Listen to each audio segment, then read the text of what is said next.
Diet ಅಂತೂ ತುಂಬ ಚೆನ್ನಾಗಿ ನಡೀತಾ ಇದೆ, ಯಾವುದೇ ಅಡಚಣೆ ಇಲ್ದಲೆ. ಆದರೆ ನಮ್ಮ ವರ್ಕೌಟಲ್ಲಂತೂ ಕನ್ಸಿಸ್ಟೆನ್ಸಿ ಬರ್ತಾನೇ ಇಲ್ಲ. ದಿನನಿತ್ಯದ ಕತೆ ಭೂಮಿಯ ಜೊತೆಗೆ ಸ್ವಾಗತ. ಆ್ಯಸ್ ಯೂಶುವಲ್ ಬೆಳಗ್ಗೆ ಎದ್ದು ಹಾಟ್ ವಾಟರ್ನ ಕುಡಿದು ಚಿಕನ್ ತರಿಸಿದ್ದು ಅದನ್ನು ಮ್ಯಾರಿನೇಟ್ ಮಾಡ್ಕೋತಾ ಇದ್ದೀನಿ. ಬೆಳಗ್ಗೆ ಬ್ರೇಕ್ಫಾಸ್ಟ್ಗೆಲ್ಲ ಲಂಚಿಗೆ ಮಾಡ್ಕೊಳ್ಳೋಣ ಅಂತ.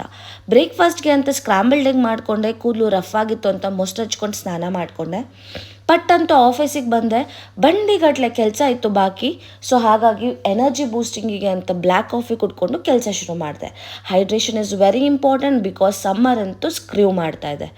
ಜಸ್ಟ್ ಆನಿಯನ್, ಗ್ರೀನ್ ಚಿಲ್ಲಿ ಮತ್ತು ಕರಿ ಲೀವ್ಸ್ ಹಾಕೊಂಡು ಒಂದು ಒಳ್ಳೆ ಚಿಕನ್ ಪ್ರಿಪೇರ್ ಮಾಡಿಕೊಂಡೆ. ನೆಕ್ಸ್ಟ್ ಲೆವೆಲ್ ಇತ್ತು.